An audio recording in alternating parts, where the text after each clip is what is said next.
Hello there, this is for those who were at Mono last night who never heard the Melodica story in full. I'll explain to you how I ended up with using St. Etienne's Melodica in my songs and how come they use my Melodica on their tour. So,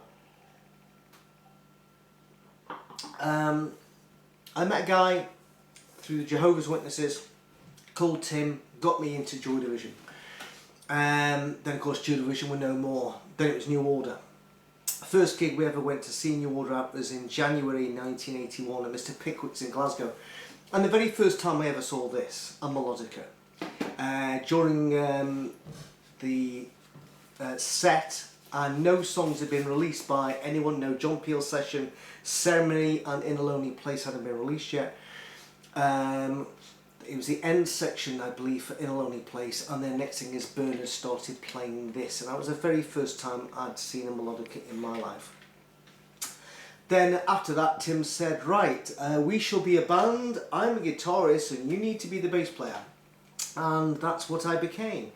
My style heavily influenced by Peter Hook, by putting the bass through a chorus pedal and an echo chamber wherever possible and playing it more like a melodic instrument, not just driving the bass of the beat of the low notes for the song, actually playing the high notes, which is what I still do today. So we're called Crime and Punishment, named after Dostoevsky's book. We did a lot of stuff, recorded a lot of stuff on little cassettes, but never anything of any sort of quality that you want anybody else to listen to. And round about the second New Order album was called Power, Corruption, Lies, and on Power, Corruption, Lies they did a song called Your Silent Face, and in Your Silent Face, if you're a big New Order fan, you know that this was heavily used. So when I went to see New Order playing at the State in Liverpool, doing that album, again they toured it before they released it, up comes up Your Silent Face. I went, aha, there's that strange instrument again, I must have one. So I went out to Frank Hesse's the next time I went to Liverpool, and Frank Hesse's was a big musical equipment store in Liverpool. Everybody and anybody bought their stuff there. You know, it was like, that's where all the Beatles got their stuff originally. All the Liverpool bands got their stuff in the 80s. That's where I got my bass. That's where I got my Melodica. Well, not this one. And so I bought one and I used it a wee bit, but the problem is I can't play the bass and play the Melodica at the same time, a bit tricky. So it was only when I left the Wirral and moved up to Scotland, and I then formed a band called Always the Way with a guy called Ian and Dino. When I was in the Wirral in Ellesmere Port, I'd been writing a lot of songs on my huge organ, Mrs. And it was a big thing like this. You need two hands to grasp my huge organ. And what I did was I put a Dr. Rhythm drum machine in the back of it, and when it whirled around the Leslie cabinet, and then I got the lead from the out socket put into my crappy Milos echo chamber, then into my Selmar guitar amp, put that on top, and the sound was absolutely amazing. Huge sound, you know, through the Leslie cabinet, the drum machine, the echo. It sounded superb, and I wrote a lot of songs and did basic recordings. You'd write some songs on the music on one cassette, take out that cassette, put it in another cassette player, press play, press record on this one, and then do your next instrument. It was like overdubbing madness. By the time you finished, the tape hiss actually had its own vibrato. It was in fact, people pay good money now to get the effect that I got through tape hiss vibrato. It was amazing.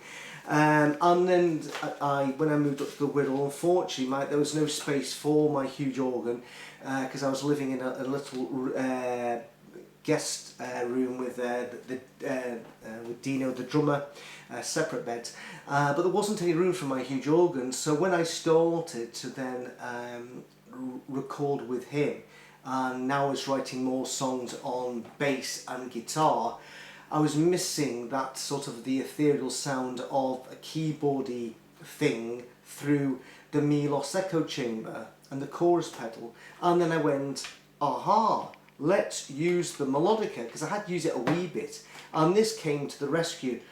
And all those songs that we recorded back then were like, they did play a few on West Sound, and a Belgian radio station apparently played them as well.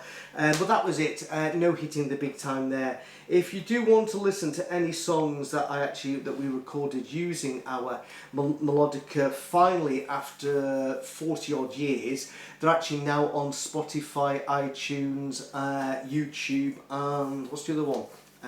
Amazon Music. The two albums are called Farm Lone Road by Always the Way, Farm Lone Road by Always the Way, and George Street by Always the Way. The reason why they're called that is because that's where I recorded them. Eventually I had to leave Ayr and move to Glasgow, and that really was the end of the band, unfortunately, and also the end of my musical aspirations. So the only time I got heard on the radio after that wasn't my songs, although one of my songs was the first demo ever played on Virgin Radio, called The New System. I don't even know if Virgin Radio is still on the go, but anyway, I digress.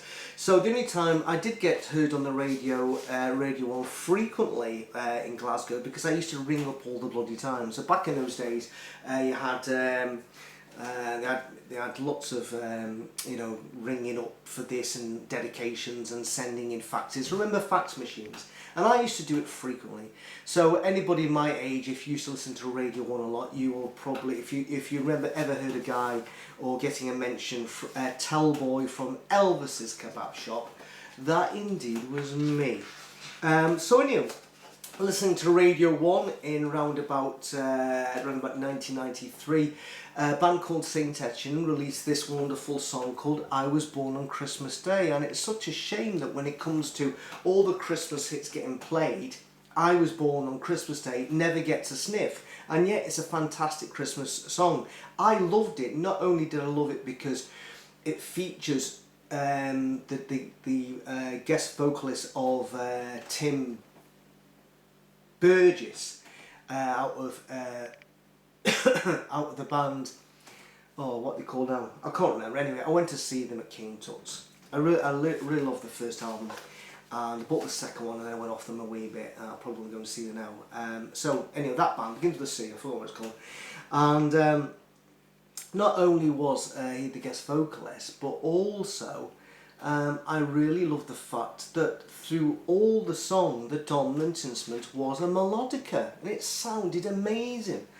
I really love that song, I Was Born on Christmas Day. I think we should try and get it played more, so it, you know, people start to put it in and get Brilliant Christmas instead of shaking all that sort of shite.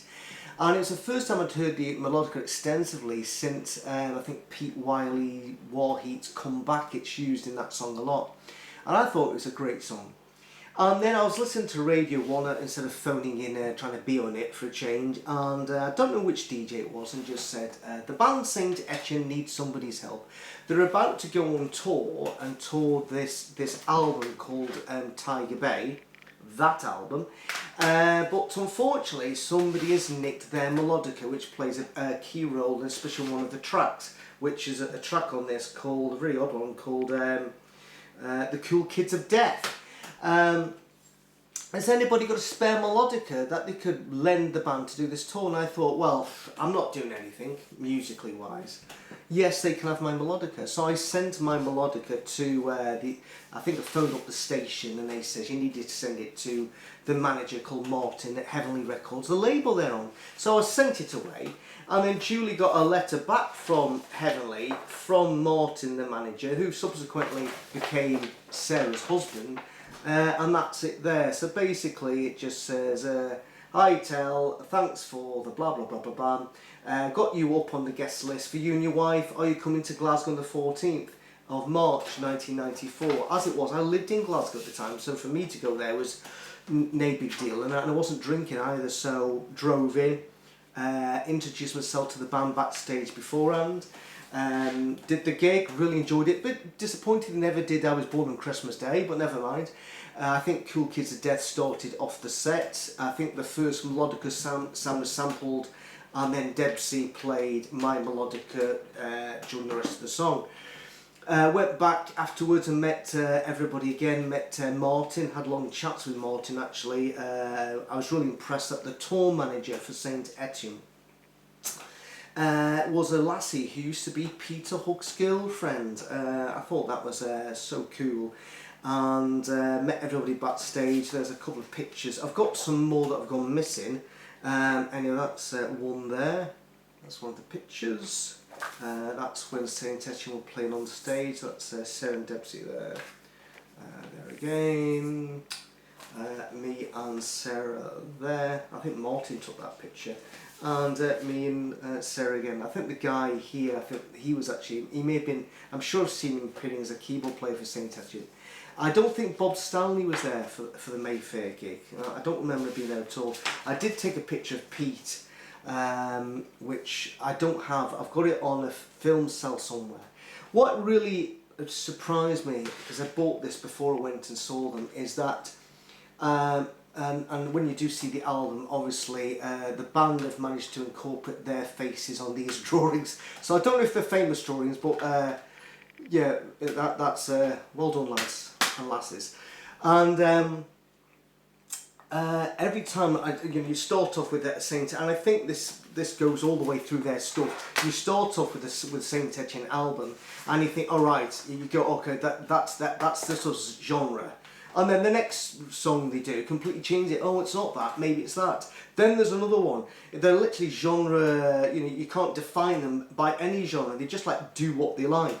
And that's what I've always liked with them. You literally, you get a new album. In fact, when I start to play this new album, it literally is a case of what am I going to get next? Because you've never known with the band. So they did their tour. They did their Tiger Bay tour, this CD. I said my goodbyes. My wife declined to come up and she just sat in the car for some reason. And they did the tour.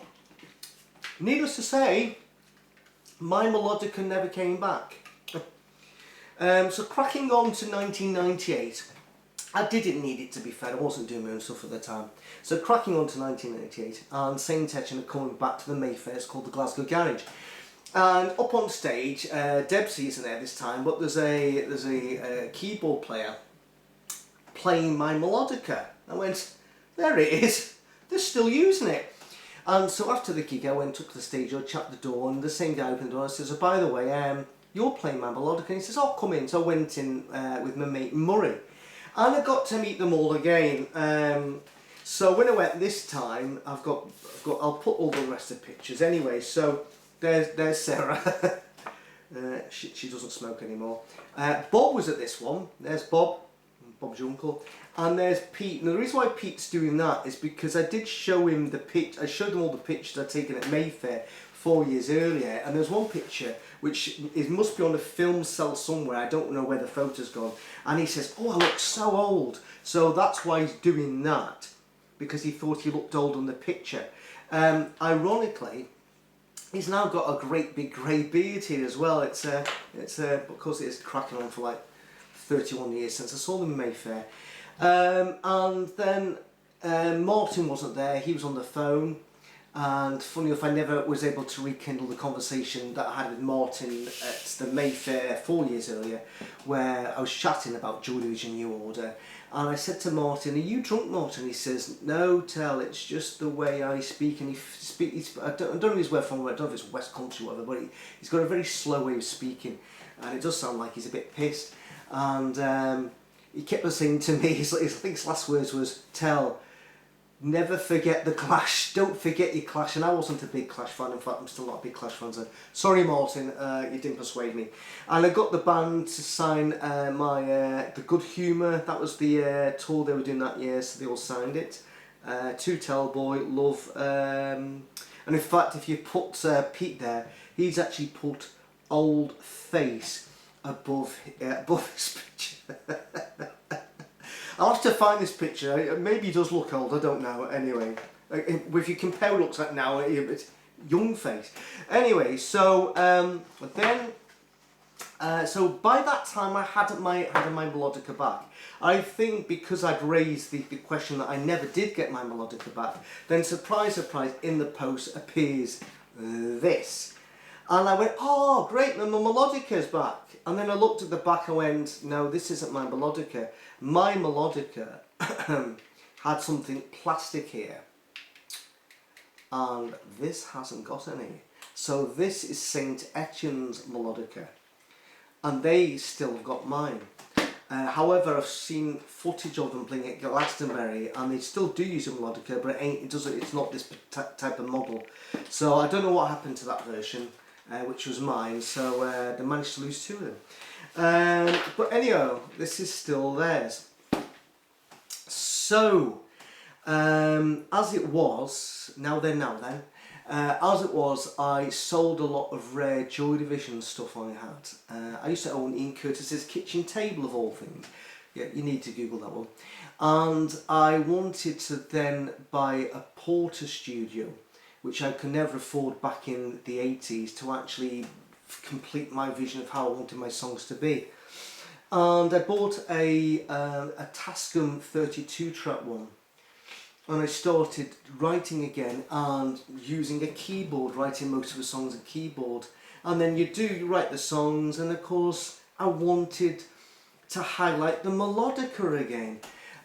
So on this channel there should be 2 videos of the 2 last songs I properly recorded.